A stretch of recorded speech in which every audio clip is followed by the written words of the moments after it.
It's Morphin time! Pterodactyl!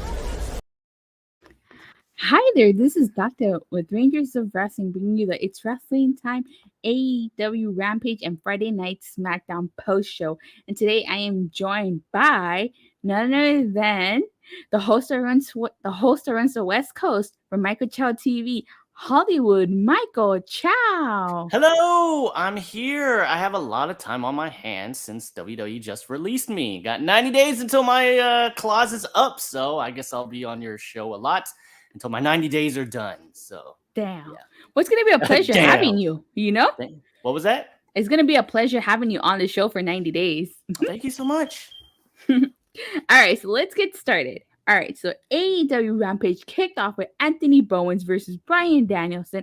I have to say, Max Caster with that John Laurinaitis disc saying, I end your careers faster than your father-in-law, which we all know is John Laurinaitis. I thought John Cena was his dad. No? No. Because he also ends people's careers too. He takes out the shovel. Very nice. Very nice. I don't think the look on Daniel Bryan's face, I don't think he was too happy about it, but hey, you know what? It is what it is. Exactly. I mean, it is what it is, like you said. So I thought overall this was a good match. Of course, Bryan Danielson picking up the victory. Were you shocked by that? I was not shocked. I did not even know he was going to be facing Anthony Bowens, but it's a good match to hold it over. I gotta say, Full Gear is this weekend, right? Next weekend. Okay, because I was kind of curious. Why was Miro not coming out here and doing anything? So maybe he'll come out next week, I guess. Hey, but at least they're building towards Full Gear. Mm-hmm. He finished the match with the label lock, right? I believe he did. I wanted him to keep doing the whole thing about using different moves to finish off his opponent, but oh well. So yes. So after this, we learned that Andrade has been using FTR by giving MJF some dinero. What were your thoughts on that segment? I'm thinking that I appreciate the fact that they are explaining why FTR is working with Andrade, but Datila, let me ask you something.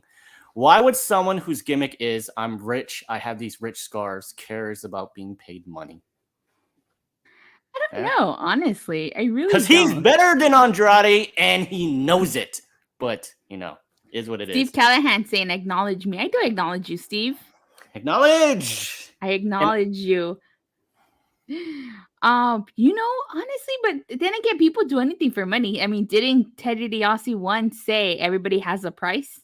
Yes, but still, it's a certain thing we just won't address. He has money, and he likes more money.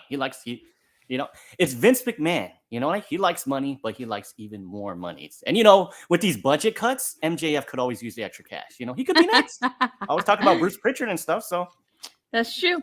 Mm-hmm. All right. So after this, we had one hell of a segment between CM Punk and Eddie Kingston, with Eddie Kingston basically saying that he wasn't there last week because he could potentially have, the C word. And he said that he looked up to Punk, Samoa Joe, Amazing Red, and I believe the last one was Psychosis. Mm-hmm. And said that Kingston said that Punk judged him. And then we got an Eddie chant. And basically, Kingston saying that this is the AEW is the only professional wrestling company. And Kingston wants to fight Punk at Full Gear. So it's official. We're getting Eddie Kingston versus CM Punk at Full Gear. Of course, this ends with a headbutt, with CM Punk headbutting Kingston, and a brawl breaks out between both of them. What are your thoughts on this segment? I gotta tell you, I'm a little bit disappointed because, like CM Punk said, I wanted this match to go down on AEW Elevation. Why is it going down on Full Gear, right? Because Eddie Kingston's not on his level. He wanted to do on AEW Dark and AEW Elevate. Okay, so I'm a little bit confused. Is CM Punk turning heel? Because there was a little bit of heel stuff in this segment, wouldn't you say? Yeah, I agree. Seemed a little bit meaner. And I have here in my notes that CM Punk is a little bit of a hypocrite because Eddie Kingston says that the reason why he has beef with Punk from a while ago is because him and the other people who he mentioned used to look down on him. And CM Punk says, the reason why we look down on you is because you didn't fit the bar of what you needed to be. And he went the added effect of calling him a bum. And the reason why I call CM Punk a hypocrite is because he tells all these stories about how Vince McMahon and Triple H held him down because they thought CM Punk didn't fit the bar of what they needed in WWE. So, yeah, I'll probably get some hate in the comment section, but CM Punk being a little bit hypocrite here. What he's saying about saying great segment though.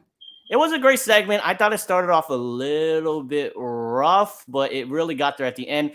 If their main goal was to kind of wanting the fans wanting more to be like, is CM Punk a heel? Where are they going with this?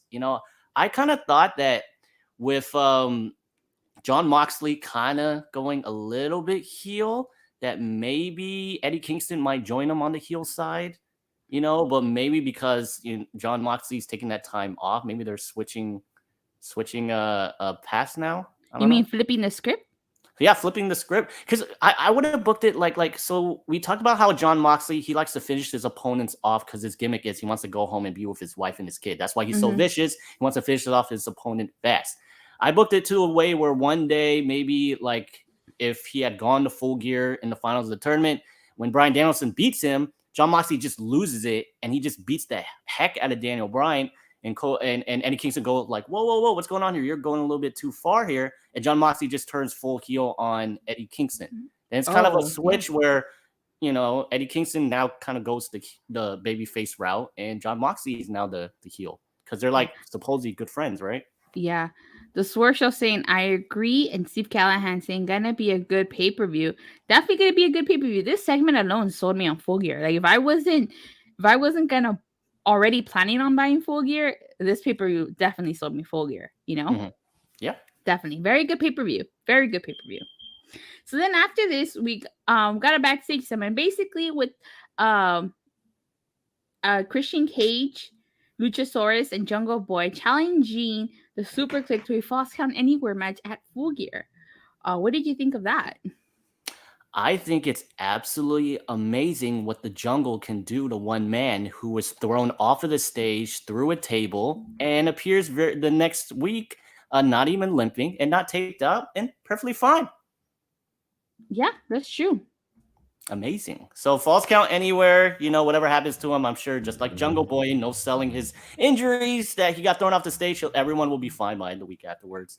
It looks like they're changing a whole bunch of matches from the leaked photo with Tony Khan at the Jaguars game.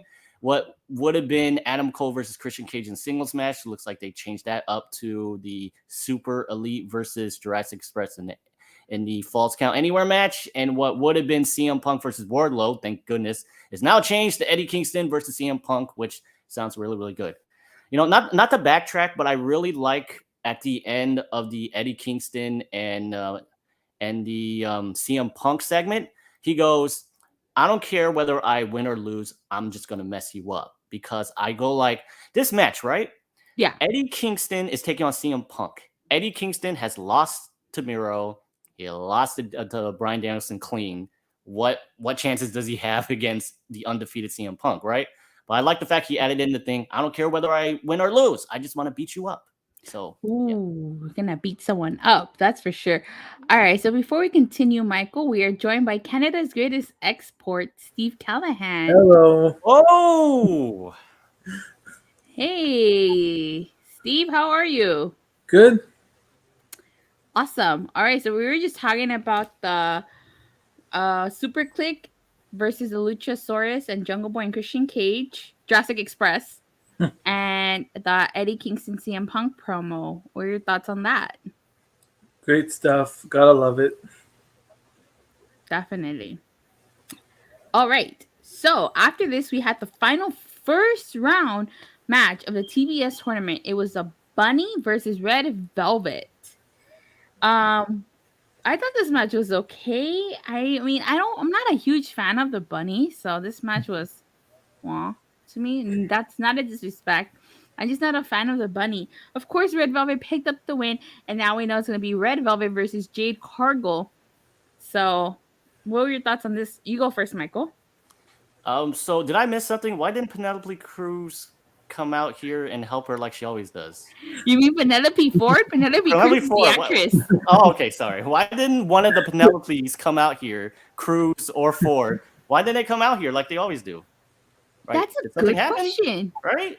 Okay. That's a good question. Maybe because they're not feuding with Red Velvet and it was with Ruby. I don't know. That's a good question. Good question. Yeah. But, I agree. The bunny, she tries. She tries. She's like Eva Marie, except she still has a job. So keep wrestling.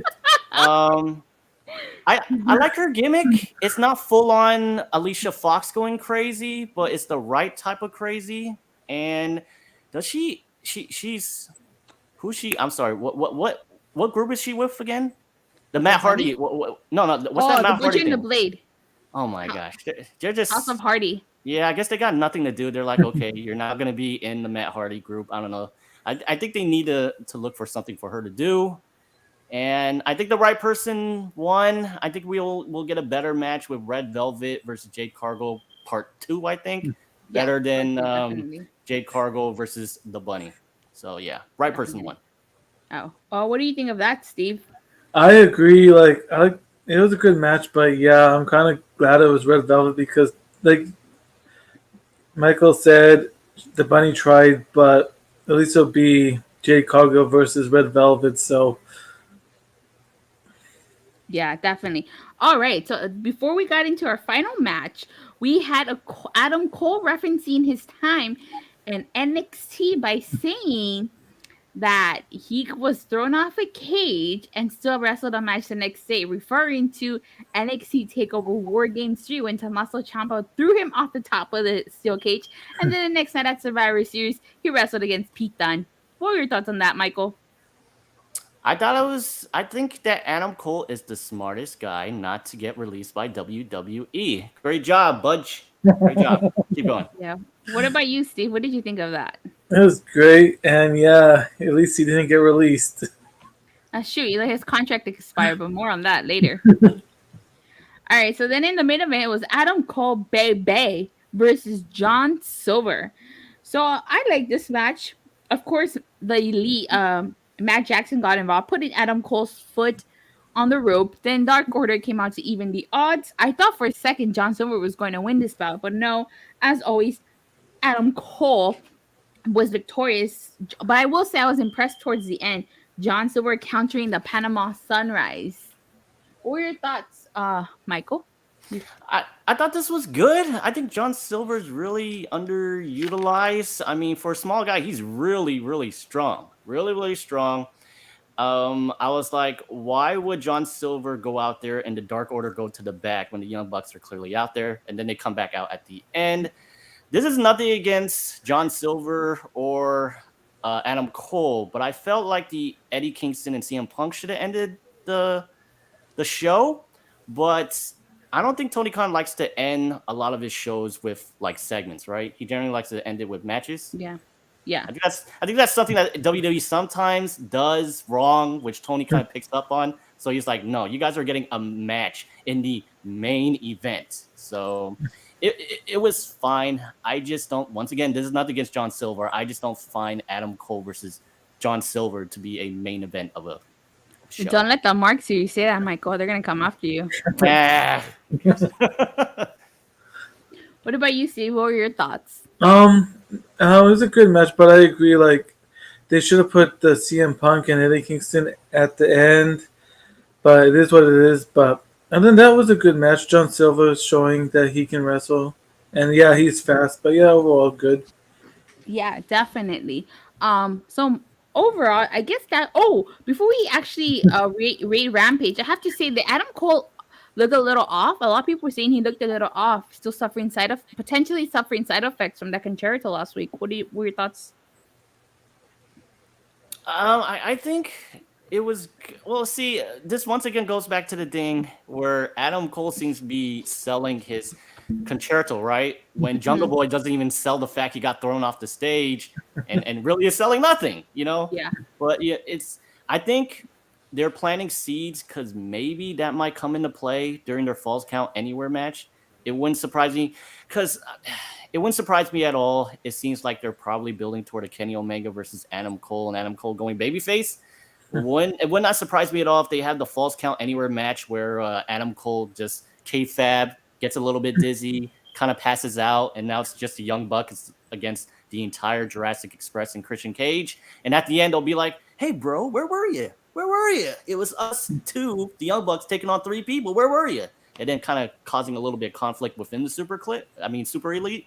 Yeah. So, yeah. I think that's where we're going. I mean, why would they do that unless because I don't think Adam Cole has a concussion in real life. But I think they're planting seeds. The problem with that is a lot of people may not watch Rampage. So if that just suddenly happens at Full Gear, people are going to be like, well, why did that happen? Is it because he got controlled a couple of weeks ago? Because nothing happened. Oh, because I don't watch Rampage. I wouldn't have known that. So, what are your thoughts on that, Steve? Like Michael said, yeah, like everything he said, like he basically could see all that happening. Definitely. All right. So starting from Michael, what would you rate tonight's Rampage? I don't think it was as strong as last week because last week I gave Rampage a 5 out of 5. I thought the matches were okay. I think I would have given it maybe perhaps a 4 out of 5 if it ended with Eddie Kingston versus CM or that CM Punk brawl. But I just thought the matches were okay. And not to bash WWE compared to them, I felt like they really didn't do anything wrong per se. I just felt like nothing too special. I don't feel like a lot was kind of built toward. Well, I can't say that because they got the CM Punk and Eddie Kingston thing. I'll give it a 3 out of 5. 3 out of 5 isn't bad. It's average. I like the show, and that's pretty much it. What about you, Steve? What would you rate Rampage tonight? I give it a 4 out of 5 and a 7 out of 10. 7 out of 10, 4 out of 5. Wow, that's really high.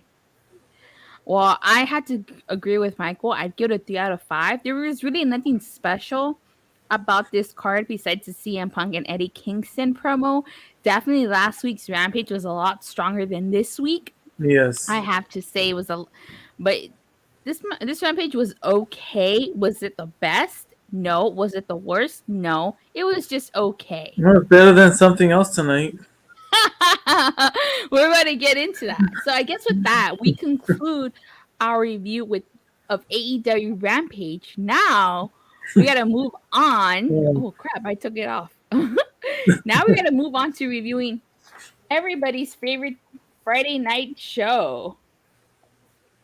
We're gonna review SmackDown now. Yay! Friday night SmackDown. Alrighty. Oh, wait, before we get into the review, can I just ask one question? Sure. Was Roman Reigns on the show tonight? Yes. Okay, I'll stay on the review. By the way, okay, can I just say real fast, and I'm sorry, I mean, this is not off topic, but it's kind of related. I found out, I mean, you and I did the review last week. Last week was an absolute, really one of the worst SmackDowns I've ever seen. Yeah. And it had little to do with Roman Reigns not being on the show. If Roman Reigns would have been on the show, everything else still sucked. But after I was done on your show, I found out that Roman Reigns was actually there. He was in a dark match with the Usos versus Drew McIntyre and the Street Profits in a street fight. And I'm like thinking to myself, so Roman was there. And you never gave us an explanation on why he wasn't on the show. Tonight we got an explanation on why he wasn't on the show, but last week they're like, these fans are idiots. We owe them nothing. We're on FS1. We don't care. But the fact of the matter is, if I am paying over $1,000 to get ringside tickets to this show, and even though Roman Reigns was in a dark match, I want to see him on the actual show. You know what I mean? For them to be like, well, we're on FS1. We're not going to try. What the heck is your problem? It's still on Fox. I'm sure Fox still cares. You know what I mean? It is what it is. It's like that Summer of Cena where they said Cena was going to be on every show, but he primarily showed up on the dark matches. I was just about to say that. That's what it gets you, right? That's what it gets you. That's what they pull the fans in. Should have known. WWE should have known. So a couple things. Okay, so SmackDown started off with a Bloodline segment, but before we get into that segment, a couple of things I caught two things off from commentary. Number one, that Roman Reigns is entering his 432nd day as champion. And who do we recall has the longest reigning? Well, wasn't it a 434? Even though that was for the WWE title, CM Punk's title reign was 434 days, where he made it mean something. So he has 2 days to tie Punk, 3 to surpass him. And commentary did say Roman Reigns was on vacation. Yeah, right.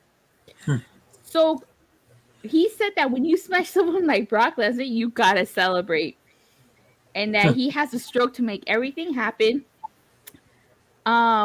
He said he was on an island naked and his wife enjoyed it.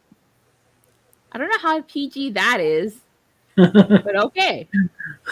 You know what? Can I just say, sometimes I feel like Roman is making stuff up or going off script. It's not as bad as when John Cena goes off script, because that's pretty bad. When John Cena tries to be funny, it is really, really bad. But it is what it is.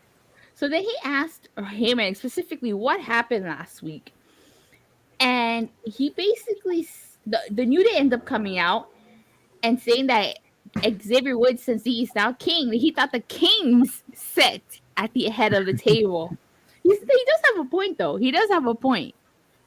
Very good point. And basically challenged Jimmy Uso to a match, basically saying that if Xavier Woods defeated him, Jimmy Uso will have to kneel before King Woods, or if Jimmy Uso defeated Xavier Woods would acknowledge Roman Reigns. So overall, what are your thoughts on this segment, Michael? I thought that it was fine. It wasn't as bad as the promos last week. If the Usos said "whoa" just once, I would have turned off my TV instead of the 100 times he said last week. And I'll just say this.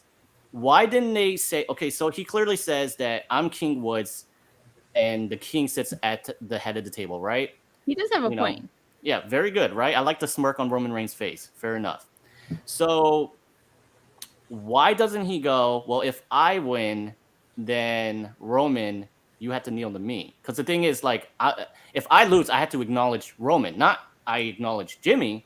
So it would be, I think it would have been better if he said, well, if I win, then Roman, you have to acknowledge me as the king and the head of the table. I think that would have been a lot better. But then Vince goes, well, hey, I have these great Photoshop pictures of you both kneeling. I gotta use them. So hashtag Michael Chow Creative strikes again. Always no. I got cut the other day. No, they don't get any of my ideas. Sorry. What were your thoughts on this, Steve? It was good, but yeah, like Michael said, it would have been better if it was like Roman kneeling. It would have made more sense. But overall, good segments. Yeah, I definitely agree with both of you guys. It would have definitely made more sense if Roman was the one kneeling before Xavier Woods, not Jimmy Uso. All right, so after this, we get a rematch from last week. It was Naomi versus Shayna Baszler. This match was all right. I feel like was it really? It was okay. Yeah, was it okay? It was like mad black. No. All right, so Naomi ended up winning. Then Sonya Deville comes out, restarts the match, and then of course Shayna Baszler wins. So yeah, we could totally skip this match. But what did you think of this, Michael? I have to. Sorry, but I have to ask. Well, I have a question for you, Datila, and Steve. So Sonya comes out here and claims that she has to restart the match because when you're in a submission hold and you get to the ropes, and the hold should be broken. But when Naomi reversed the Kirifuda clutch into that roll-up pin, didn't Shayna Baszler let go of the Kirifuda clutch? Yes or no? Yeah. Yeah. Yes. Right? So it makes no sense. She comes out here. Okay, here's the problem. They keep having Sonya Deville come out here and screw over, but her explanations are absolute garbage. Last week, she came out here and says, I have to be the special guest referee. She's the authority figure on SmackDown, right? Why doesn't she just say, I am the special guest referee because I'm the authority and I say so? Perfectly fine, right? She makes the rules. But she says, I am the special guest referee because the ref who's supposed to be in this match got hurt during the Brock match And for some reason, we're 4 matches in, and I couldn't find another ref. And this shirt fits because I'm trying to make a joke, and you're supposed to laugh. Doesn't work, right? This week, she comes out here, and instead of saying, I'm the authority figure, I make the rules, oh, Naomi, you stupid idiot. Didn't you know that it's a 2 out of 3 falls match? We're restarting the match. Restart it, right? No, she goes, oh, by the way, in the WWE official rule book, which they've changed every time they want, when you're in a submission hold and you get to the ropes, you're supposed to let go. The ref does nothing, right? Because the ref is a freaking idiot, right? But we're restarting the match because the hold was supposed to be broken. So, you know, Shayna's picking up the wins, but she looks like a loser because she needs help to win, which I don't understand. If that's the case, you can do that. You can do this with anyone. Why not get Toni Storm out here and be like, well, Toni Storm needs a push because she's doing absolutely nothing, right? So let's let her get up some wins while Shayna Baszler, who is believable, the person who killed everyone in the Elimination Chamber a couple of years ago, someone who can legitimately beat people, she needs help winning. Because I'm Vince McMahon, and I don't think Shayna Baszler fits who I think is a beautiful woman. She has to lose because she's not a diva. So, there. That was controversial, I'm sorry, but I felt like it needed to be said. There you go. All right, I totally feel you. What are your thoughts on this, Steve? The match? Yeah. Pointless. It made no sense. But yeah, I agree with Michael. Like, it makes her look weak. Like, where's that Shayna Baszler that just destroys everybody, but yet she needs help by Sonya Deville every time? And it's rope breaker. Yeah, it's just stupid. So after this, we get a backstage segment with the Bloodline. Roman saying that he takes a week off, and SmackDown totally sucked. That it was just as bad as Raw. Oh! Play the gift. Yes. Hey, whoa. Yes.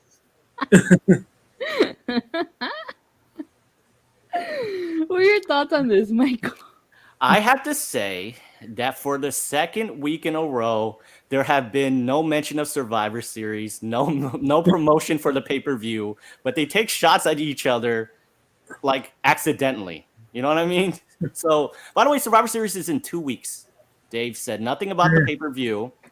Dave mentioned nothing about building teams, but they go like, Raw sucks. There'll be another example later on where I have a theory on maybe possibly a Survivor Series match, but this was good.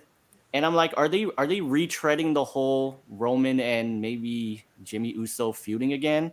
Because I gotta be completely honest, I kind of didn't like the way how, you know, Jimmy came back from injury. He's like, Jay, you're my brother, but you're a complete bitch. Sorry for cursing. Because you're doing everything that Roman tells you, right? And just out of nowhere on a random episode, he goes, well, I acknowledge you just cause, unless are they starting this possible feud again? I'd be down with it. I like the feud between Roman and Jay. So maybe, Roman and Jimmy.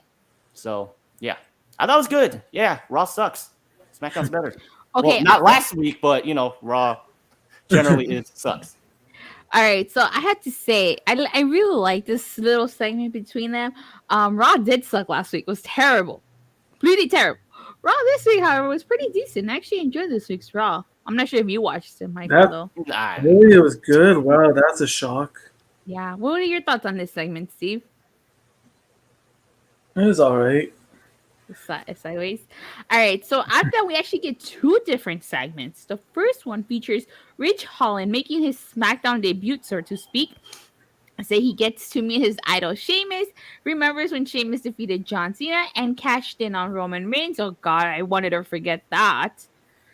And then he learned a trick or two from Sheamus. So after that, we got Shotzi Blackheart, and she says she had enough.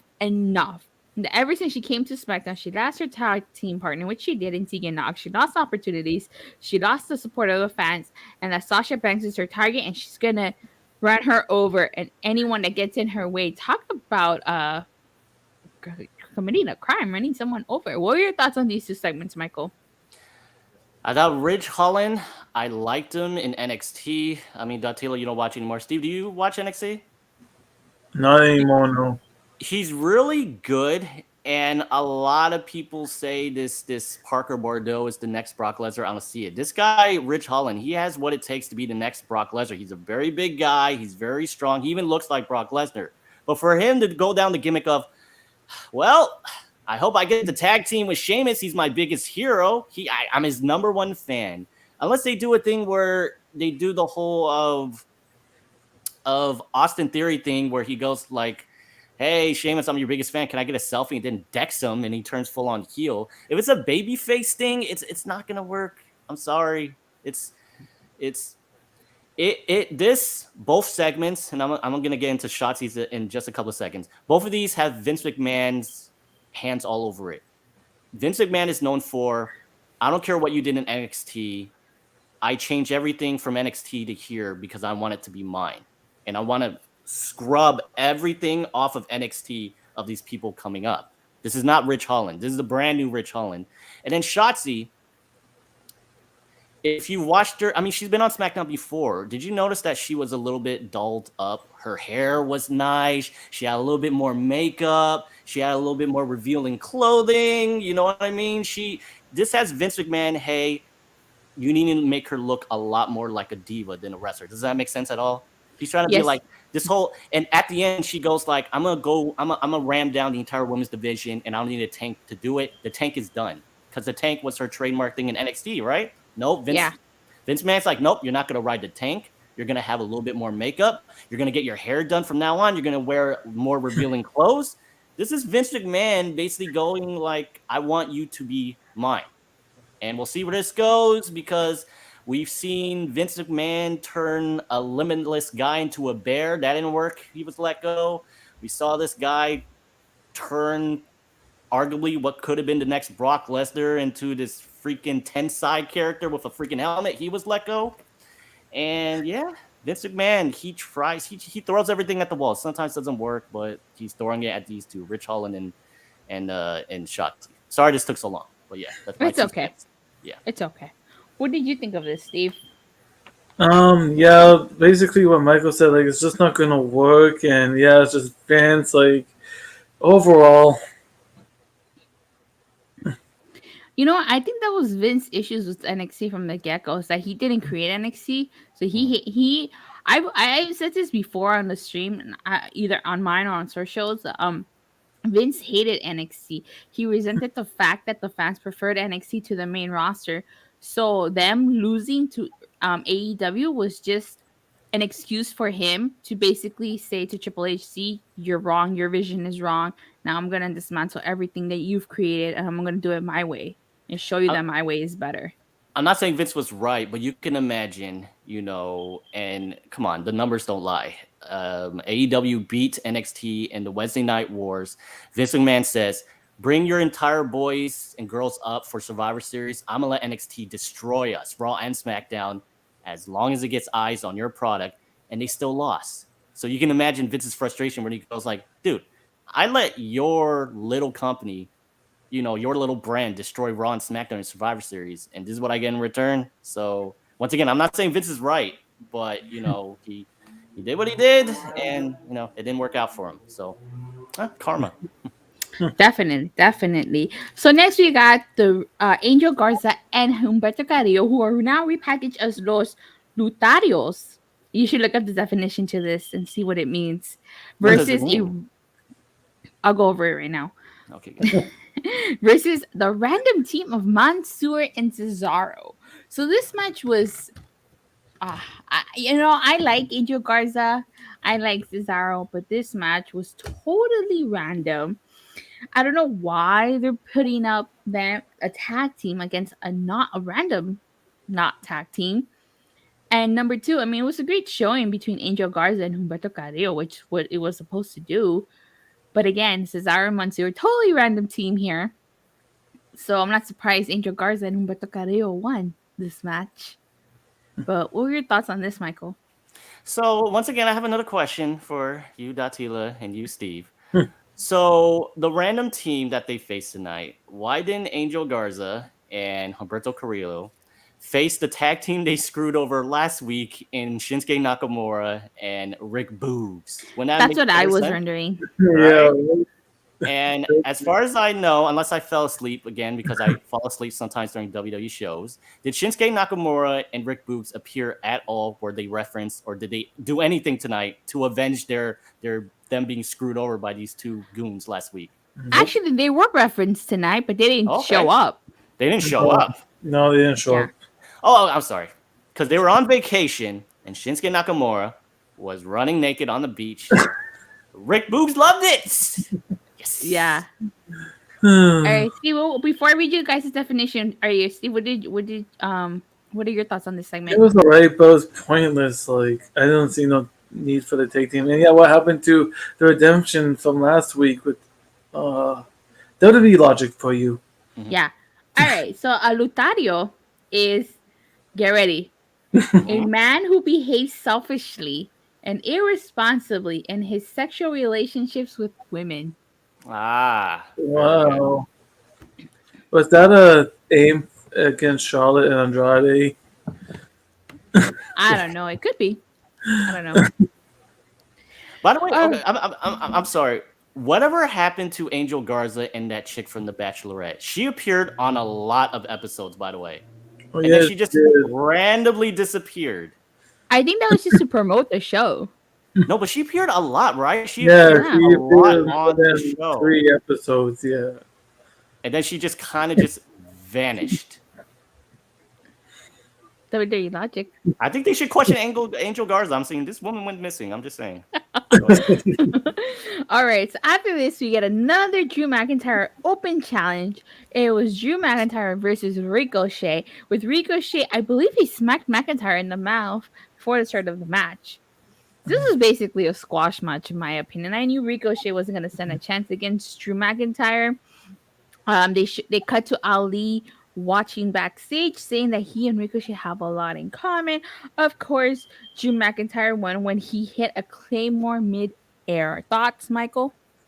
I think that this Drew McIntyre United States Open Challenge is a great idea because people are fighting for something, and it's not stupid idiots going out there and getting beaten by Drew McIntyre because they're fighting for the United States Championship every single week during Drew McIntyre's Open Challenge. That's what I think. And if the United States Championship was not on the line every single week in this Open Challenge, this would be the most stupidest idea I've ever seen. When Drew has mentioned he wants to go after Roman Reigns' title, but for some reason, out of the goodness of his character, he's like, I'm the best United States champion ever, and I should give open challenges to people who don't deserve to be buried. These people will love me. Thoughts, Steve? Pointless. What's with these open challenges? Like, get us for a title, but what's with this week open challenge from Drew McIntyre? What's with it? Like, it doesn't even mean anything. So why have them? Not like you get a championship shot or whatever. Just so stupid. Can I just say, okay. If you want good booking, it's very simple, right? You can say that Drew McIntyre, hashtag Michael Chow Creative, is the captain of Team SmackDown because we do have a pay-per-view coming up, I think, maybe. We have a pay-per-view coming up? I could have sworn. I mean, we haven't been getting any built to it, so I know we have Full Gear coming up next week. There you go. There's been a lot of built to that. So say Drew McIntyre is the captain of Team SmackDown, and every single week he's going to have an open challenge, and people who he thinks is worthy enough, he'll give a spot on the team. That's good booking, right? Because you're building toward the pay-per-view. Yep. You have a reason for these open challenges. You know, Ricochet was great after the match. He said, he kind of mumbled and said, oh, good match. He would have been like, if this was booked, he would have been like, Ricochet, you lost, but you put up a great fight. You got a spot on Team SmackDown. But I forget because Survivor Series is not a thing and it's not coming up. And Survivor Series hasn't been a thing for a while. They just don't really care. Definitely. I like that idea, though, Michael. I really do. Hashtag creative. They would do that, but again, WWE logic. I know. So then after that, I believe we had a segment backstage with Ricochet and Mustafa Ali. Basically, Mustafa Ali offering his services to Ricochet, and Ricochet declining him. Thoughts? My thoughts is long-term booking. Ricochet said, "You remember a couple of months ago when you were in that stupid, idiotic group Retribution and you tried to get me to join the team, but you beat me up and I ended up not doing it? Well, why would it be any different here on SmackDown? So no, I don't want to be a part of you and Retribution." I don't think that was long-term booking, though. I think that was just a complete coincidence. Fair enough. So there you go. Although if it was long-term booking, yeah, I give WWE some type of credit here. It would have been so funny if Mace is still on. I think Mace is on SmackDown, right? Dio Madden. It would have been funny if he was just roaming in the background. He's like, "Hey, you want to join my group?" And Dio's like, "What about me? No, Retribution finally over. Why am I still wearing this face paint? I don't know, but let's see." Yeah. Thoughts, Steve? But you guys said it was good, but I can understand why you said no. And if it was launcher booking, of course he wouldn't agree to Mustafa Ali. Like Retribution's like, yeah, why you do this to me again? Definitely. So, prepare for a horrible segment. Probably. No. Yeah, I'm just preparing you. Steve, I'm sure you know what I'm talking about. Mike, I'm sure you know what I'm talking about. I Next, know. we had Happy Talk Oh, with the Viking Raiders. Happy Corbin and Madcap Moss say that they have a lot to be happy about, such as defeating Nakamura and Rick Boogs, and that there's no serious competition for them on SmackDown.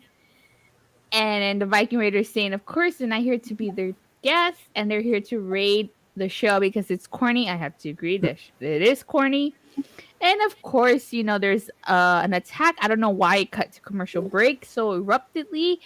But of course, in good old Teddy Long fashion, you know, we got ourselves a tag team match now, player. Holla. You thought...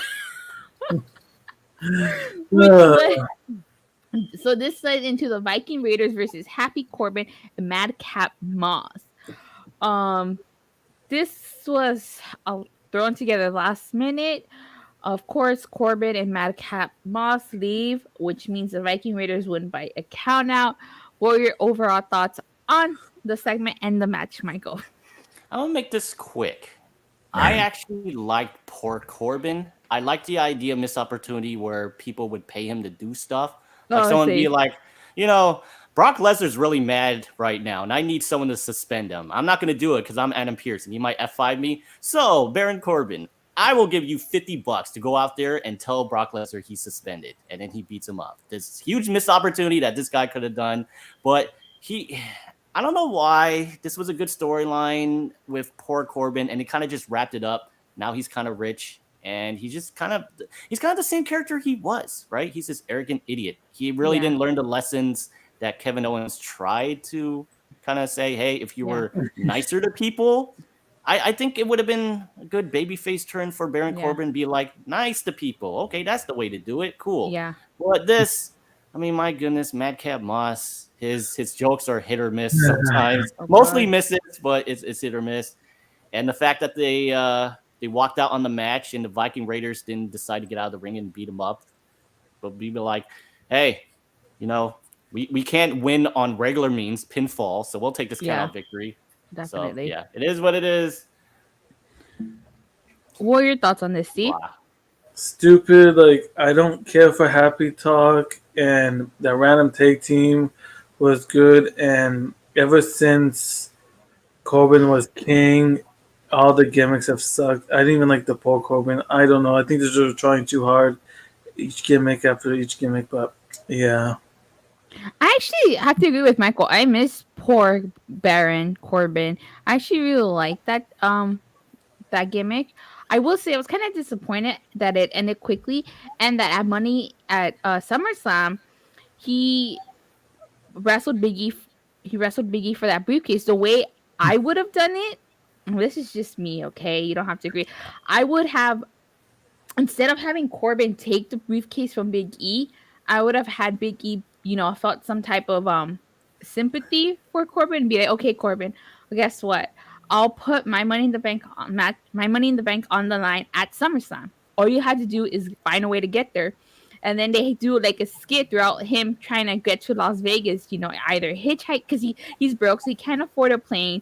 He can't afford to drive there. So Like, you would have just had Corbin go through all these ridiculous stuff on his way to Las Vegas, and by the time he made it to Allegiant Stadium, it would have been either his match would have been over or the show would have been over, and I would have preferred that. I know it doesn't sell, but I think that would have made a lot better segment than what we got, and it would have just continued to add to poor Baron Corbin. And you know what would have even been even better? So like, let's say they spent the whole entire year as poor Baron Corbin, and then like his luck turns around when he enters the Royal Rumble, and like let's say he ends up winning, and then like his luck starts to change it. We could have gone that route too, but no. So we got what we got. And mind you, I was at SummerSlam, so after that we got Sami Zayn with a random segment of Hit Row backstage, and then they come out. He was definitely jamming to their music.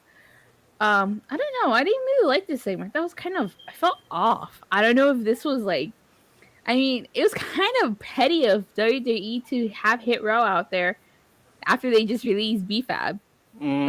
Thoughts, Michael?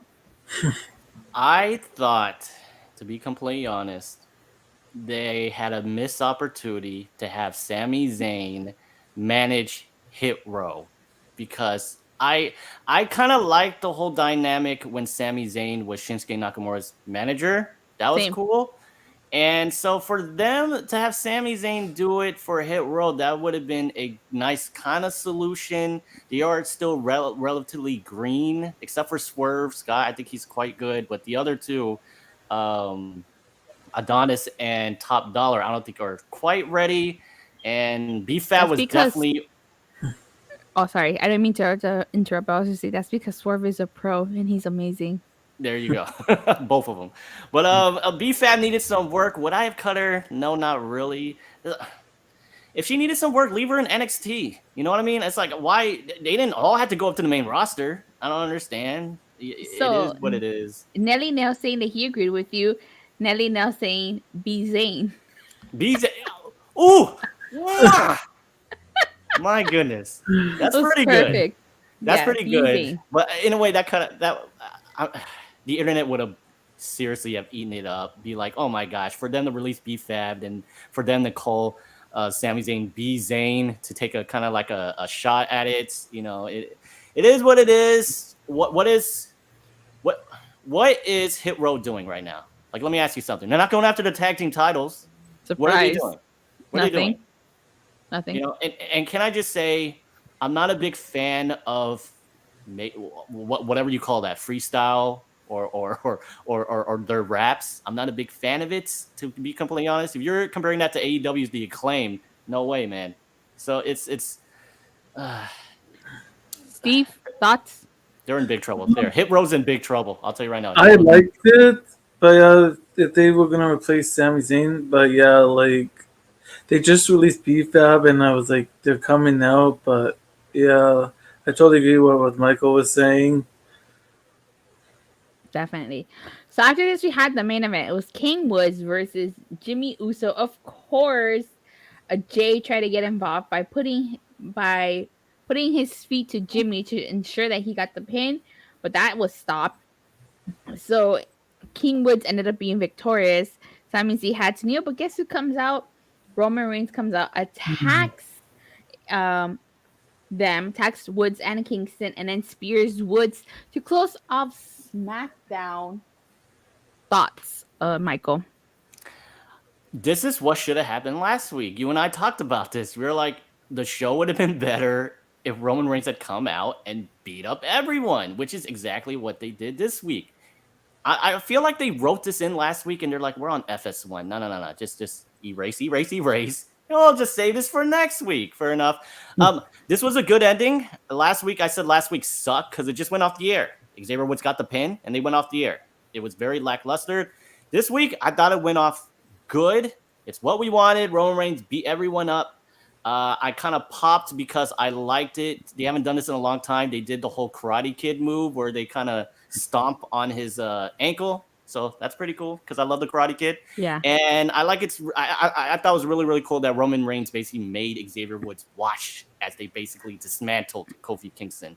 Now, I have a little bit of a theory. Would you like to hear some hashtag Michael Chow Creative? Sure. Yeah, Give me one cool. second. Give me 1 second before you start, Michael. So Nelly Nell says, especially after Acclaim tonight. So I guess that refers to your comment that you said about Hit Row and the Acclaim. Acclaimed up here, Hit Row down here. All right, so fill us in with your hashtag Michael Chow Creative. Okay, here we go. Hashtag Michael Chow Creative. So there's been no promotion towards Survivor Series, right? So here's the thing. Roman Reigns is the champion of SmackDown. He is beating up 2 guys who are friends with a very important guy on Raw. Can you guys guess who it is? Biggie? The champion? The WWE champion? Raw's champion. Now, at Survivor Series, correct me if I'm wrong, isn't it the main champion of SmackDown taking on the main champion of Raw, right? Yes. So it would make so much sense if next week they just absolutely, the Bloodline just wrecks New Day again, and out to come and save them is none other than Big E from Raw. The invasion has started. Big E comes out here, saves them, and the road to Survivor Series begins. Big E versus Roman Reigns. That's how you book it. But they're not going to do it because they're not smart. They don't have the right to use my idea because they released me 3 days ago, and I'm copywriting this idea. So there you go. Definitely. Steve, before we get into your thoughts, I have to say, I feel like WWE is going to take the easy way out here and just make Roman the captain of Team SmackDown and make Big E the captain of Team Raw. Yeah. Yeah. Okay, so what are your thoughts, Steve? Better than the ending from last week, but still was not the best tonight. Yeah, definitely. So, Michael, what would you rate tonight's SmackDown? It was definitely better than last week because last week I gave it a 1 out of 5. It was really, really bad. I gotta be completely honest. No. I thought that tonight I'm gonna give it a 3 out of 5. And since you like to do the whole 1 out of 10 thing, I will give it a 5 out of 10. I thought it was very average. There was some stuff that I didn't like, but much better than last week.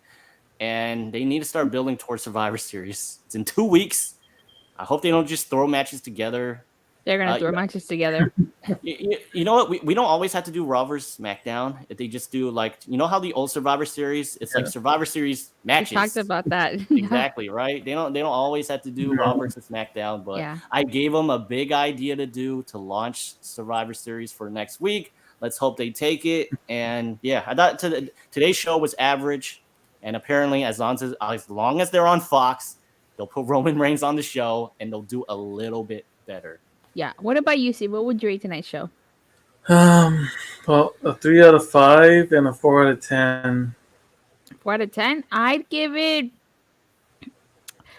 a 2.5 out of 5 and a 4 out of 10. The reason I give it 2.5 out of 5 is because I really like the Bloodline segments. I could care less about happy talks, honestly. Could care less. And also too, like the backstage. I mean, I guess they were trying to introduce us to Ridge Holland and Shotzi Blackheart. Those were okay. I could also care less about Naomi and Sonya and Shayna Baszler, honestly. That's why I give the ratings I do. I have to say, you know what they could have done with Sonya Deville and Naomi if they had the women to do it. Instead of doing a 5-on-5 SmackDown versus Raw for the women, they could have had, maybe Sonya could have been like, okay, you want a one match with me? How about we do the 5-on-5, your team versus my team, Team Naomi versus Team Sonya? If Team Naomi won, then Naomi would get her singles match against Sonya in a future episode of SmackDown or something like that. But no, that's not gonna happen. Nope. WWE logic. Definitely not. By the way, no Charlotte tonight. Huh? Yeah, right? that's No interesting. Charlotte tonight. No No Bang. No. Got the night off. So overall, what would you say was a better show tonight, Michael? SmackDown or Rampage?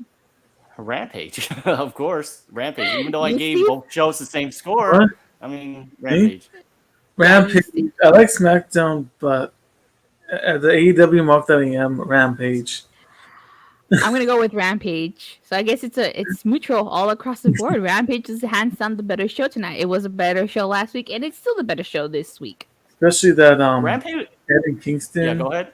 and CM Punk segment. That was good. I like the back and forth. That was fire. Yeah, definitely.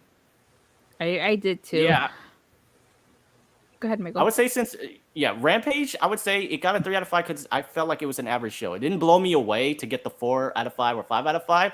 But SmackDown had issues tonight. You know what I mean?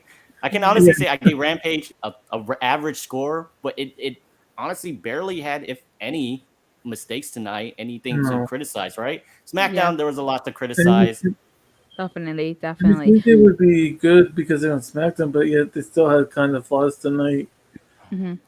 As long as Vince is running that show, it's always going to be. Before we move on to WWE Releases, I have to say, this next question is in relation to me and you, Michael. So, Steve, just chill before getting to the releases. So did you hear the rumor or the news floating around on Twitter saying that the reason why AEW Dynamite did not do so good was because of us West Coasters? Do you take offense to that? Wait, so why? Because we're on a different time zone or something? No, because now Dynamite is live all across. So it's live on the East Coast and it's live on the West Coast. I took offense to that because I can't speak for other West Coasters, but I know that I can watch Dynamite live at that time. And there's one thing that you have to know is that there's a lot of people that get off of work at 5 or at 6, and sometimes you're stuck in traffic from 5 for an hour, 30 minutes, 45. So can't blame it on the entire West Coast. Okay, some of us could make the show, some of us can't. But how do you feel about that comment? I didn't even know about that comment. It is. They're saying this for Dynamite or Rampage? Dynamite. I mean, that used to happen to SmackDown, right? SmackDown used to air at a different time, or SmackDown used to be recorded on Tuesday but air on Friday. Would I blame that for the lower ratings? Not really. I mean, it is what it is. I mean, I took offense to that, honestly. You took offense, sure. Well, because not all of us. I mean, I could watch it live because of my work schedule, but I know some people can't. But it's a lose-lose scenario. Yeah. Honestly, it is, because you air Dynamite at 5 live here on the West Coast. People miss it. You air Dynamite on tape play at 8 on here on the West Coast, and people get spoiled with all those spoilers because we're 3 hours behind. So I'll throw this out there. I watch it live, and for people who have a smart TV or smartphone, just download the TNT app, and you can actually watch all AEW stuff live. And that's what I do. Actually, now that you could just watch Dynamite on TV at 5 here on the West Coast.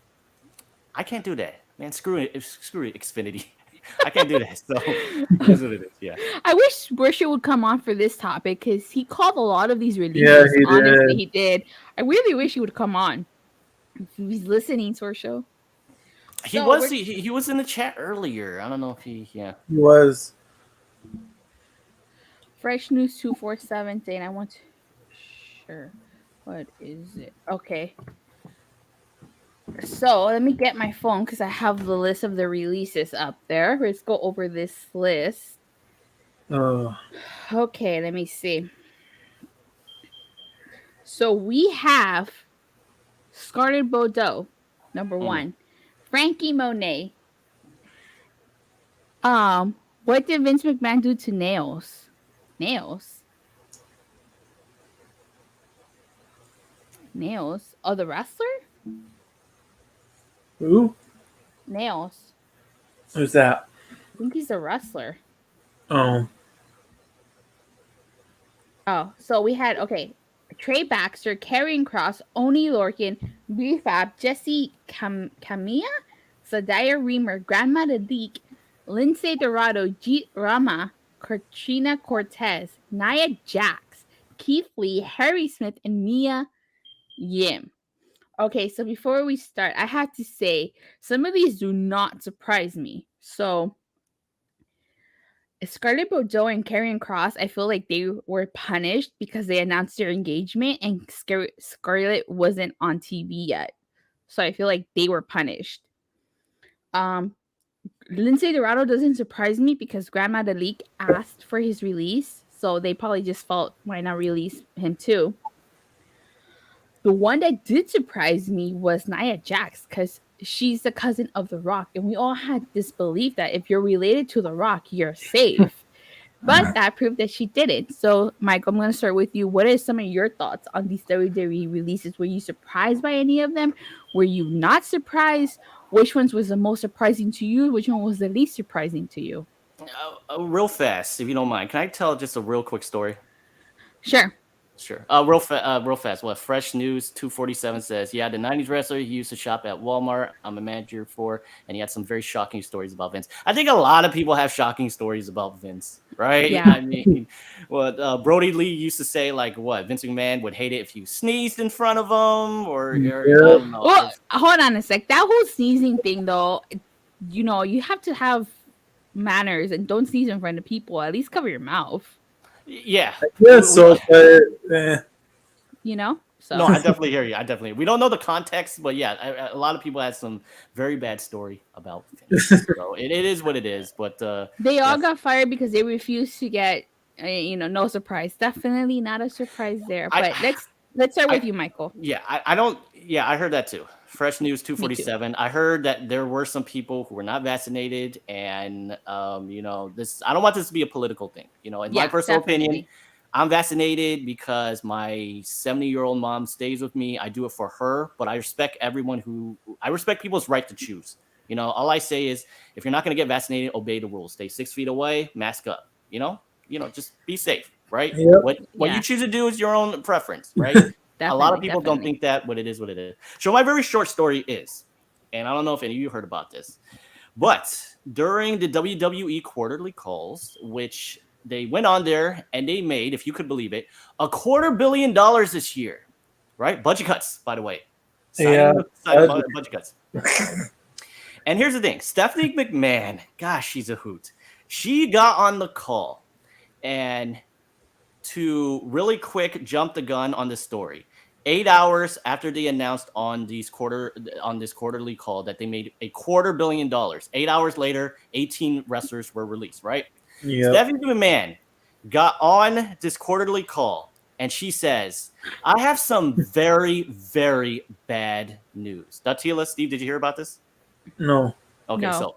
So quarterly call, right? You know all the context. They made $250 million. 8 hours after that, they released 18 superstars. So Stephanie McMahon gets on the call and she says, I have some very, very bad news. The Miz was eliminated from Dancing from the Stars. This stupid idiot tried to make a joke about Miz getting eliminated from Dancing with the Stars as being bad news. And 8 hours later, 18 people lost their jobs. WWE announced they made $250 million. There you go. Yes, they cite budget cuts, right? Yeah, apparently. You can cite budget cuts for anything. Like, honestly, they can go to freaking catering, and instead of serving the freaking chicken, they'll serve the freaking beef, and they'll be like budget cuts. That's for everything. I'm freaking nuts. How do you make $250 million and say you're releasing? Let me look at here.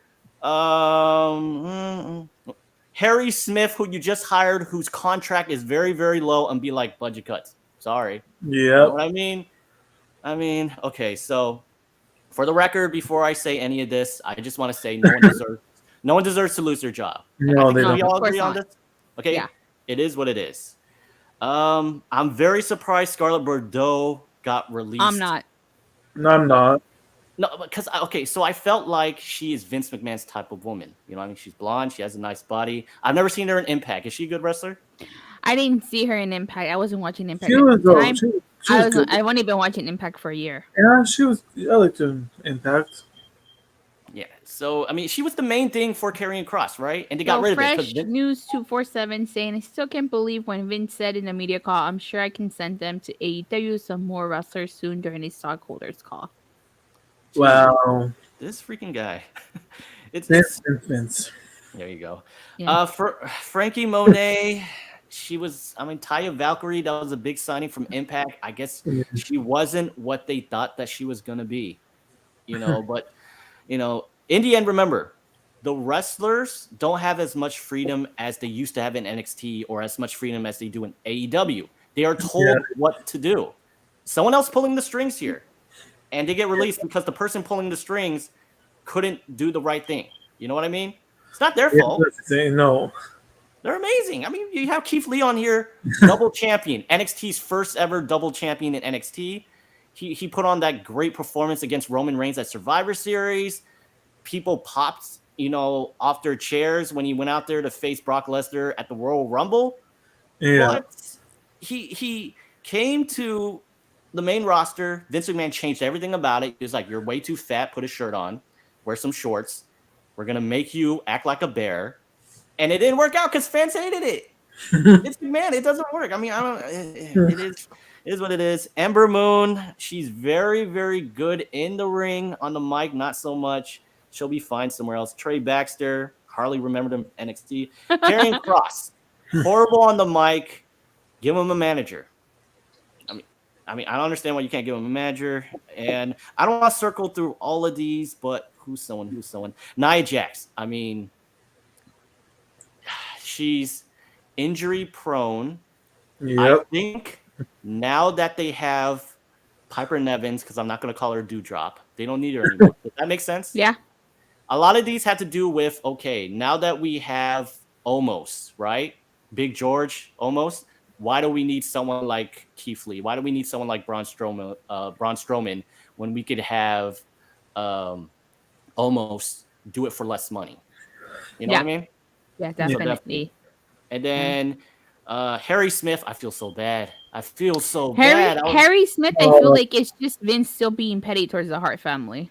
Then why hire him? I don't understand. They hired him a month ago. He never debuted. They fired him. I mean, holy moly. And, I'm surprised that Natalya still has a job. I am shocked. Yeah. I thought she'd be out the door. And then, who is it? Eva Marie. No, I'm not shocked. She didn't do anything when she came back, really. Okay, so Fresh News 247 said, I bet Vince McMahon will sell WWE just after WrestleMania start taking offers. Most like Fox Sports or Disney will buy WWE outright. Also feel like Tony Khan will make a very humble offer. That's what the rumors going on. They think that the reason all these cuts are happening is because Vince McMahon probably might want to sell. I don't know. What do you guys' thoughts on that potential? Yeah, I think it's happening. This is my opinion. I don't see that. Vince McMahon is a very prideful person. It doesn't matter how much money you throw at him. Vince McMahon will not sell WWE until he is dead. And even when he's dead, in his will, he says, no one is going to sell WWE. As they do it. That's it. Yeah. That's it. That's Dot. definitely. Don't give NXT. Give NXT to Shane. Bye. And then, yeah. It's to end this. Remember, if you can't book these people, don't bring them up to the main roster. You consider NXT to be a third brand. That's what they said. Okay. But they don't treat it like one. They're like, no, they don't.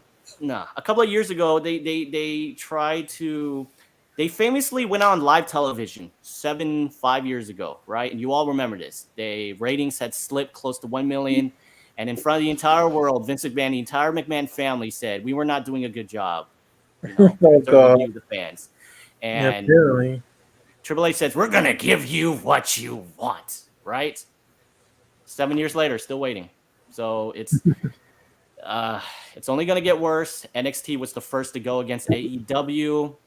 AEW is getting to that 1 million mark, just a matter of time before they beat SmackDown. Yep. You know what? Honestly, Tony Khan should go head-to-head with SmackDown. I keep saying that. AEW should go head-to-head. They should. But nobody listens to me. No one listens to me. I listen. I thank you, Steve. Thank you. I keep saying that. If AEW wants to say that they're the better product, that they're this, that, and the third, change your time slot. Go up against SmackDown. They beat them. What, by like 2 in the first 30 seconds? Okay. In the first 30 seconds. First 30 minutes, right? Okay, you beat them 30 minutes. Do it. Can you do it 2 hours? Can you beat SmackDown going head to head and the demos and in the ratings head to head? And that was Rampage. That was Rampage. Can you do it for Dynamite? Can Dynamite beat SmackDown? They don't even have to do the whole show. If they want to do maybe just Rampage, where it's just head to head for just 1 hour, that'd be fine, right? Yeah. Go head to They head. can put 1 hour, of course. Yeah, definitely.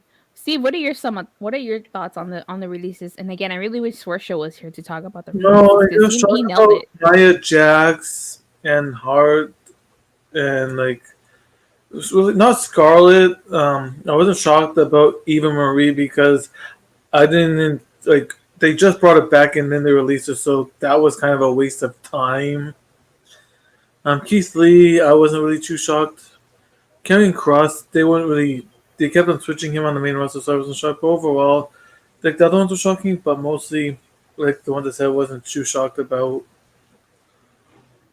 Yeah, definitely. So, some people say Vince is an out of touch old man, which it's true most He of the time. is out of touch sometimes. But do you think in some way the wrestlers that he released, do you think he has a point?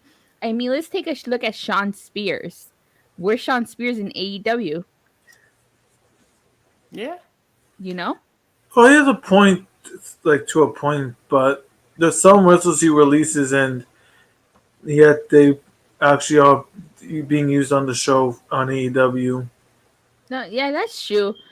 But I mean, I'm just saying Shawn Spears as an example because he's the only one I can think of that was a mid-carder in WWE, and he kind of still is. That makes sense. Like some wrestlers he did know, but it's like 50-50. Yeah, definitely. Let me see. Going back to the list here. Let me see. Okay, so Oney Lorcan, wasn't he the guy from Imperium? No, that was I forget. He had a tag team with somebody though. It was Danny Burch, I think. Yeah, Danny Burch. That's what it was. Yes. Who's G-Mama? Is that Shanky? No. This is an NXT superstar, and funny enough, he was actually on NXT last week. And well, there you go. He was released, So one thing I have to say, going back to Keith Lee and Mia Yim, I'm kind of not surprised by their releases. I know a lot of people are, and kind of why I wanted Sorshow to come on.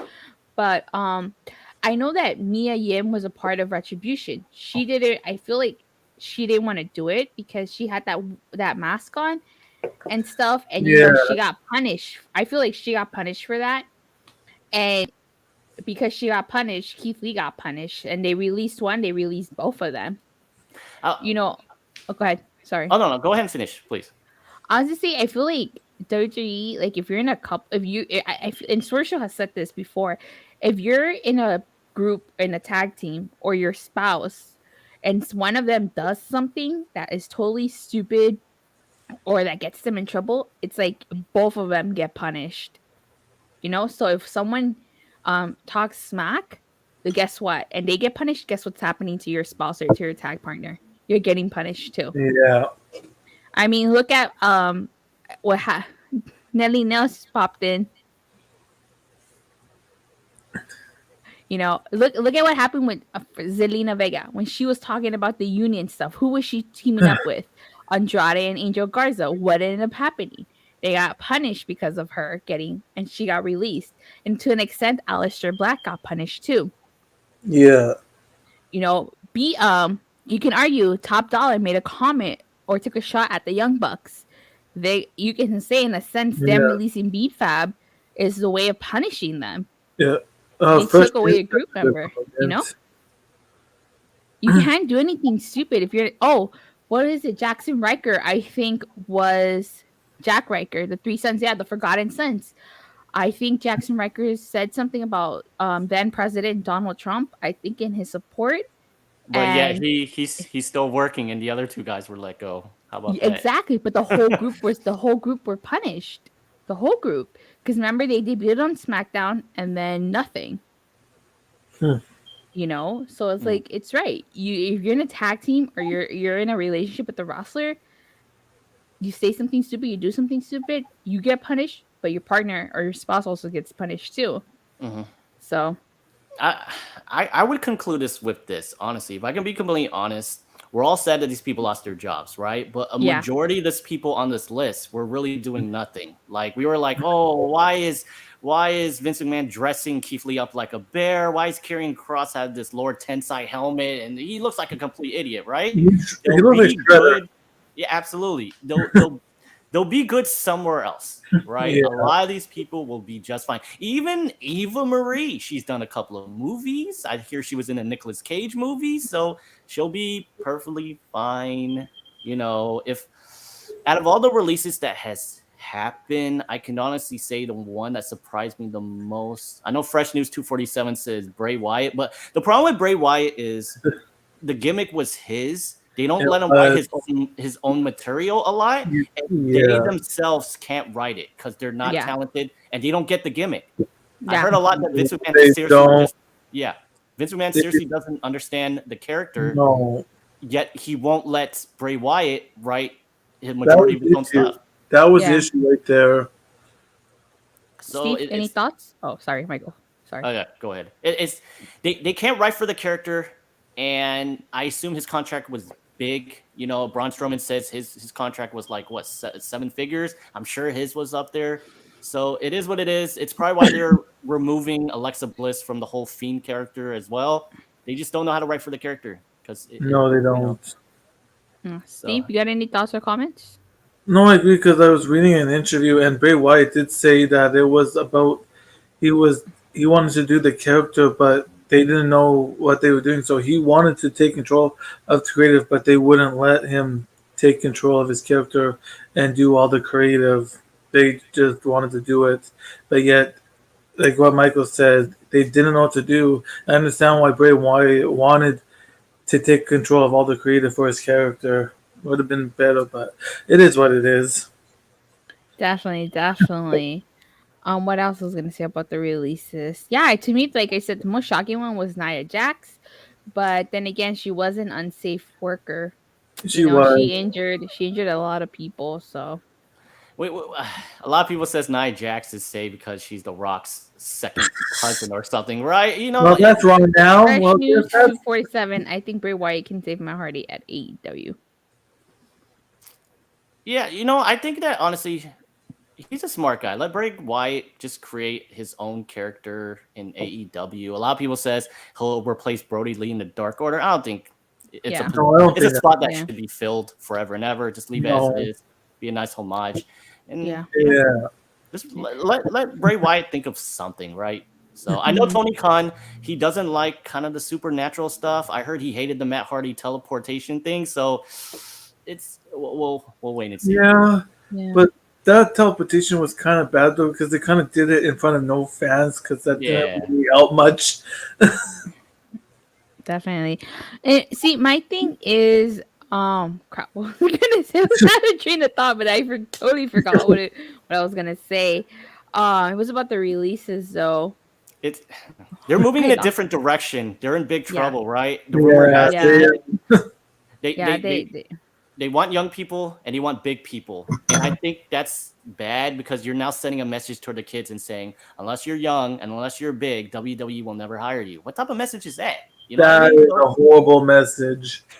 These people who make all these Make-A-Wish Foundation stuff, and now a kid will be like, Mr. McMahon, my Make-A-Wish is I wish that you would hire a small person like me because apparently you're not doing it anymore. So exactly. Oh, I said, which Bray would come to AEW as a new leader of the Nightmare Collective. You know, not to get a little businessy here, but isn't that against the law? Like and stuff? Like, aren't you supposed to be an equal opportunity employer? Yeah, no kidding. Right? Bear in mind, you're dealing with a company that says all of these people are independent contractors, but no, you can't go on Cameo and Twitch, even though they have every right to because they're independent contractors and they don't technically work for the company per se. But now they're saying, oh, by the way, you can't do Twitch because you guys are making money on the side. Okay. But no, like I agree. Like that is the wrong message, and eventually it's just gonna hurt Vince McMahon in the end, and it's gonna burn him even more with the decisions he's making of saying, "Oh, you have to be this and this." But yeah, it's gonna hurt him eventually in the long run. I think CM Punk said it best 10 years ago. I can't believe it's been 10 years, but it's Holy more relevant than ever. 10 years. Where he said that he was just a spoke on the wheel, and that wheel was going to keep turning because Vince McMahon was going to keep making money in spite of himself, and that even after he was long gone, we were still going to pour money into that company. Yeah, that's What are we doing right now? What are we all doing? yeah, like okay, yeah. What do we all do? We all watch Vince SmackDown, right? Over it. Yeah, this might be a controversial comment. You know, for everyone who says Vince McMahon sucks, he's an awful person, right? Every time when that no chance music hits, they're like, "Yay! Here he is! Yay! Vince McMahon! Yay!" Like, I think it's kind of the saltiness too, though, Michael. Yeah. Yeah. I mean, you know, go ahead. Sorry. I talk smack about Vince all the time, but So do I. So in the end, WWE is the first product I watch. I have nothing but respect for Vince McMahon. He changed the industry. he did. Is it the same as it was? It's not. Has Vince lost touch? Yes, he has. Yes. I mean, to give a pure example, he tried to book Roman Reigns as a babyface for 5 years. God. Five straight WrestleManias. Fans. No, not only did he try to book him as a babyface, he tried to book him as an underdog. There you go, right? The big dog, the underdog, right? Fans said... These are giving me flashbacks. Fans say turn him heel, and it'll be the best thing you ever did, right? Vince McMahon says no. 5 years, 5 straight WrestleManias, babyface, booed out of the building, right? He finally turned Roman Reigns heel. Look how great he's doing. All Acknowledge him. I'm acknowledging him. All right? I tolerate him. I will tolerate Roman. There you go. I won't acknowledge, but I will tolerate him. There you go. So, you know, it is what it is. WWE will never be defeated. They're all over the place. They won't. I've said this before, and I'll say it. So I'll die on this hill. The only company big enough to take down WWE and to stop WWE is WWE themselves. Mm-hmm. Which won't happen in a few years. Yeah. But before we sign off and stuff, I had to say, like, for so many years, people complained about WWE hoarding talent, about them just paying talent to sit at home and not do anything. And now that they're releasing talent, all of a sudden, they're evil. They're an evil, greedy company. Hypocrites. What's the hypocrisy in that? And I'm not defending WWE. I'm just playing. But no, I know what you're saying. I'm just saying, like, for so many years, WWE hoarded talent. They pay talent to sit at home. Some people ask for their release. You know, and some of them they refuse to grant releases. And what ended up happening? Like, so many people were complaining, saying, "Oh, WWE's hoarding talent. WWE's hoarding talent." And now that they're releasing talent, now people are complaining. I mean, yeah, sure, it sucks that people are losing their jobs, but now WWE's releasing talent. Yeah, you know. I don't like it when people go like AEW is hoarding WWE talent. Oh, I hate that. No, it's like they want to work the Tony Khan doesn't go up to them, hey, you gotta work for my company. No, they're willing to go to AEW. Tony Khan is not forcing them to wrestle for AEW. You know what I think? I think AEW's roster is gonna get a little too big at one point. Yeah, I don't think AEW is gonna go the evil route and release people. I think what they're gonna do is they're gonna let contracts expire, and if they don't want them, they're just gonna not renew the contract. That's what I think. They didn't renew Awesome Kong's contract after it expired, and I didn't even know that had expired. That's the better way of handling it. That's what I honestly think they're gonna do. They're not gonna release people. They're just gonna let contracts expire. Nice, if you expire, then it was nice knowing you. But yeah, that's just a nicer way of doing it. Yeah, I think that's how I think. Personally, that's how I think AEW is going to do it. You know? The way that AEW handles talent, I think it's incredibly smart. For those of you who don't know, if you're wondering why do they have so many people, because from what I read about AEW, which is completely different than what WWE does, is they do it on a 2-tier system. The first tier is they're paid per appearance. So, Daniel Garcia just got signed to AEW, but he was appearing a lot on the show because he was in tier 1. He got paid for every time he was on the show, but he was free to sign with WWE if he wanted to, right? Because he wasn't on contract, right? He was paid in your tier 1 system of per appearance. Now, tier number 2 is you're actually contracted. This person is all elite, like Daniel Garcia just got signed a couple weeks ago. Bobby Fish just got picked up and all that stuff. That means that they can't go to WWE because they're officially with AEW. So I think that's the smart way to do it. That's smart, actually. I do agree. Yeah, that's smart. Very smart way to do it. That's something that WWE should start doing now. All right? Just be like, we're not so sure about this person. So, and since they're saying budget cuts, right? You're essentially paying them when you want them to be there. All right? So it's, it is what it is. Sometimes WWE does stuff better than AEW. AEW does stuff that's better than WWE most of the time. So. It goes both ways, right? It goes both ways, honestly. 50-50. 50-50 for the AEW and WWE. At the end of the day, though, as a fan, I want both WWE and AEW to succeed, as well as Impact to succeed and be around for years to come. Wrestlers need a place to work. And, if it's not WWE, AEW, if it's not AEW, Impact. If it's not Impact, maybe if it's not ROH, if they revamp themselves, maybe ROH if they get back on the ground. But there's a lot of wrestling promotions out there that are going GCW, to be happy to take a lot of these released wrestlers. And hopefully a lot of them prove Vince McMahon wrong and go and be a star elsewhere. Or Datila's favorite, reality of wrestling. That's not my favorite. I don't like it. I don't want to talk about reality of wrestling. But yeah. So as we get ready to wrap up, Michael, do you have anything you want to plug and promote? Well, you can check out my YouTube channel at McIntyre TV. It hasn't had a lot of content yet, and I apologize. I ran into a little bit of snafu. A lot of my videos got claimed because studios, they do what they did.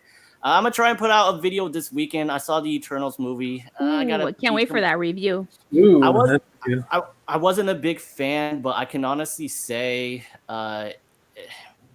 it's a very confusing movie. Is it a bad movie? No, because if they had just changed certain stuff in the movie, I think it would have been a lot better. But the way the movie's set up, it's very confusing. I still don't get a lot of what happened in the movie, if I can be completely honest. Are you going to talk about the controversy that's stirring up overseas about it potentially being banned? I think in some countries, I think it said. Yeah, because there is, and I don't think this is a major spoiler, there is a gay member of the Eternals, and Oh boy, here we go with the people. Well, I cannot wait for your review to come out because I definitely want to hear your opinion on that. I would love for you to go more in depth in that. Yeah, if you're wondering why, gay superstars don't go to the Saudi Arabia events in WWE, that's pretty much Do you have anything else you want to plug or promote? No, that's pretty much it. There should be content coming soon because if this is true, my new laptop will be coming in next week. And it's the new Apple Mac. Thank you so much. Thank you. It's this laptop I've been dealing with is very, very old. It's done everything it can, but I've invested a lot into this new laptop. It's going to open up a ton of more doors. It's going to allow me to do a lot more content. I might be able to do a lot of live streams. I might do just one live stream of Raw. Come and catch it. Oh God, we're gonna see how long Michael survives that. Good luck with that, and hopefully you survive. May the force be with you, Michael. Thank you so much. You're gonna see the guy die live on television, so there you go. Oh, okay. I believe in Michael. I think he's gonna make the 3 hours. Thank you so much. Thank you. I mean, I can't sleep. Shall we start taking bets now? No. No. There you go. So yeah, that's it. Check out my YouTube channel. It is at McIntyre TV. And thank you so much, Datila, for having me on the show again. I don't know when I might be back. I wasn't even scheduled to be on your show, but after the releases, I made time because I was supposed to do something else. But I really want to talk about these releases because it still boggles my mind that they make billions of dollars and they're making budget cuts. What Yeah, idiots? same. I'm sorry, they're idiots. They're stupid idiots. Dumb idiots, as Chris Jericho would say. You know, I respect WWE because it's the first show I ever watched, and I am Team WWE all the way because it's the first show I ever watched. But WWE and Vince McMahon are all pieces of shit. There you go. yeah, especially after they released you too. I know. Well, hey, I'm kind of glad. I'm one of the people who got releases that can just be happy somewhere else. Yeah, definitely. I Steve, do you have anything you want to plug or promote? Check out my latest video. I did top 10 ECW tag teams, and I got to record my top 10 Canadian wrestlers. But I got a lot of think stuff the Monkey's going going to on be number though. one. I got a lot of stuff going on though for lists, so check it out. As for yours truly, you see, I don't know if you can see it back there, that little box. I still have to film the unboxing. Hopefully I get to that this weekend, so it'll be ready to go for Monday. If you like Power Rangers like I do, check out my Legacy of Power podcast. So far, I've done 2 episodes. One about the Izzy Garcia controversy, and the second one about Halloween episodes. If you like wrestling, I do cover wrestling on a weekly basis here. Sometimes I'm joined by Michael, sometimes I'm joined by Steve, and sometimes I'm joined by the Awesome Swerve Show. Like I said, if you like Power Rangers, hopefully I release that unboxing. And I do have a very special video I'm coming out with all the times the wrestlers dressed as Power Rangers. Still working on that. Almost done. I should have that out sometime next week or the following. But thank you guys all so much for watching. Please don't forget to like and subscribe. Make sure you hit that bell so you get notified whenever I go live. And have a great night, and may the power protect each and every one of you. Nice. Bye. Bow, bow, bow, bow.